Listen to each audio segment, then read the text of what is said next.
ካብቲ ብጣዕሚ ዝገርመኒ ሓደ ነገርሲ ሓደ ሰብ ኣብ ሓንቲ ካምፓኒ እንድሕር ጽቡቕ ባህርያት ደይብሉ ኮይኑ ሕማቕ ባህርያት ደልዎ ተባኣሳይ ወይ ከዓ ንሰባት ከመይ ገይሩ ከም ድዛረብን ከመይ ገይሩ ከም ድኣልን ደይፈልጥ እንድሕር ኮይኑ ነታ ካምፓኒ ምልእቲ ሒዝዋ ረማዕ ይብል።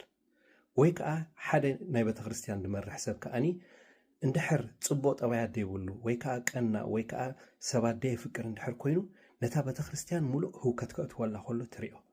ከምኡውን ኣብ ሓንቲ ቤት ሓደ ሕማቕ ኣቦ ወይ ከዓ ሕማቕ ባህርያት ደልዎ ኣቦ እንድሕር ኣሎ ነታ ቤት ብምሉኣ ሒዝዋ ረማዕ ክብል ከሎ ንበዓልቲ ቤቱ ንደቁን ትሪኦም ኢኻ። ስለዚ እዞም ሕማቕ ጠባያት ዘለዎም ሰባት ንዓኣቶም ጥራሕ ደይኮኑ ዝጎድኡ ደለዎሲ ነቶም ኣብ ከባቢኦም ደለዉ ሰባት ከዓ ከይተረፍኦም ዝጎድኡ ደለዎ።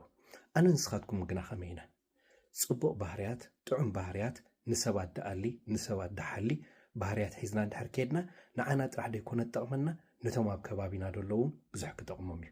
ነቲ ንሰርሓሉ ካምፓኒ ይኹን ነቲ ነምልኸሉ ቤተ ክርስቲያን ወይ ነታ ንመርሓ ቤት ከዓ ብዙሕ ክንጠቕማ ንኽእል ኢና። ደቅና ሕጉሳት ክኾኑ እዮም፣ ኣንስትና ሕጉሳት ክኾናልና እዮም፣ እቶም ምሳና ኣብ ከባቢና ዘለዉ ሰባት እውን ሕጉሳት ክኾኑ እዮም።